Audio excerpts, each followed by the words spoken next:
पति की मृत्यु के बाद विधवा को एक कटोरा भांग और धतूरा पिलाकर नशे में डुबो दिया जाता।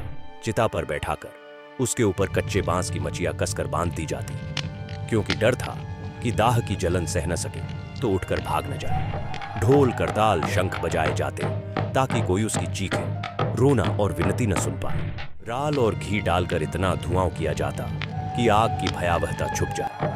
प्यारे दर्शकों, नमस्कार और स्वागत है आपका हिमवंत टाइम्स पर।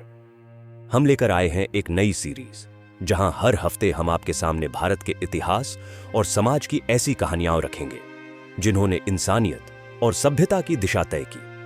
आज की डॉक्यूमेंट्री है सहमरण, सती प्रथा की दर्दनाक गाथा। प्यारे दर्शकों, भारत के इतिहास में कई ऐसी परंपराएं रहीं जिन्होंने समाज की आत्मा को झकझोर दिया। इनमें से एक थी सती प्रथा, जिसे संस्कृत में सहमरण कहा गया, यानी पति की मृत्यु के बाद पत्नी का भी स्वेच्छा या दबाव में उसके साथ चिता में जलना। यह कहानी है उस अमानवीय रिवाज की और उन साहसी लोगों की जिन्होंने इसे खत्म करने के लिए अपनी जिंदगी लगा दी। सती प्रथा का जिक्र भारत के प्राचीन ग्रंथों में बहुत कम मिलता है। इतिहासकारों का मानना है कि यह प्रथा वैदिक काल में प्रचलित नहीं थी। ऋग्वेद में तो स्पष्ट रूप से कहा गया है कि विधवा को पुनः जीवन जीने और विवाह करने का अधिकार है, लेकिन समय बीतने के साथ सामाजिक और धार्मिक विकृतियों ने इसे एक कठोर और क्रूर रिवाज में बदल दिया।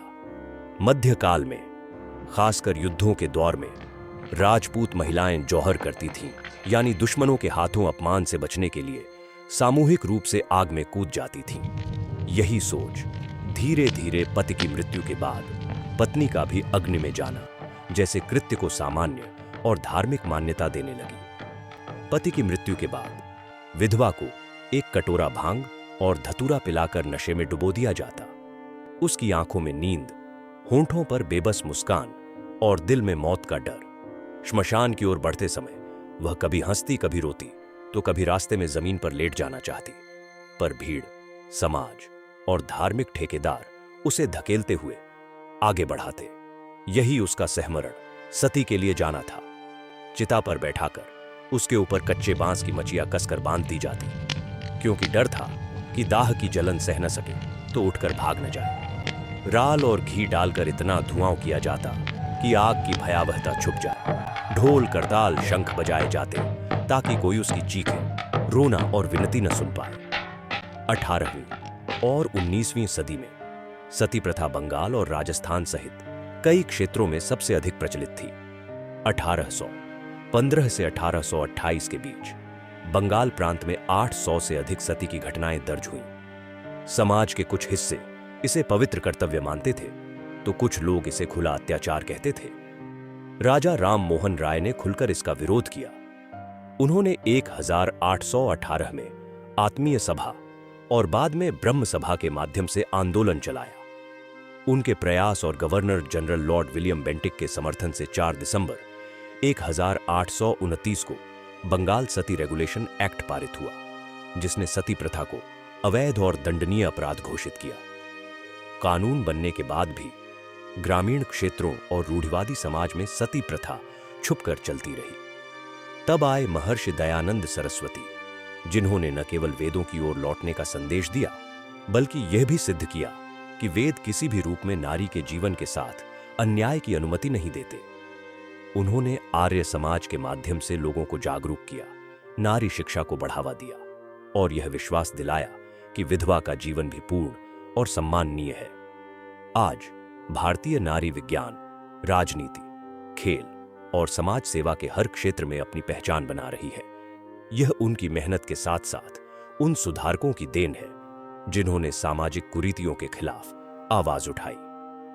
सती प्रथा एक ऐसी परंपरा थी जिसमें जीवन और स्वतंत्रता की सबसे बड़ी कीमत, नारी का अस्तित्व, चुकाना पड़ता था।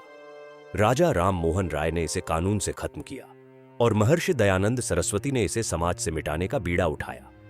आज हमें इस इतिहास को याद रखना होगा ताकि कोई भी परंपरा किसी भी नाम पर इंसानियत से बड़ी न बन सके। दोस्तों, यह थी सती प्रथा की अमानवीय गाथा और उन सुधारकों की कहानी जिन्होंने इसे जड़ से मिटाने के लिए अपना सब कुछ समर्पित कर दिया।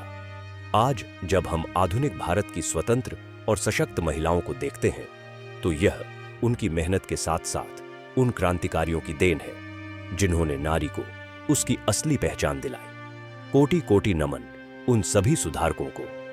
अगर आपको यह डॉक्यूमेंट्री जानकारीपूर्ण और विचारोत्तेजक लगी हो तो इसे जरूर लाइक और शेयर कीजिए।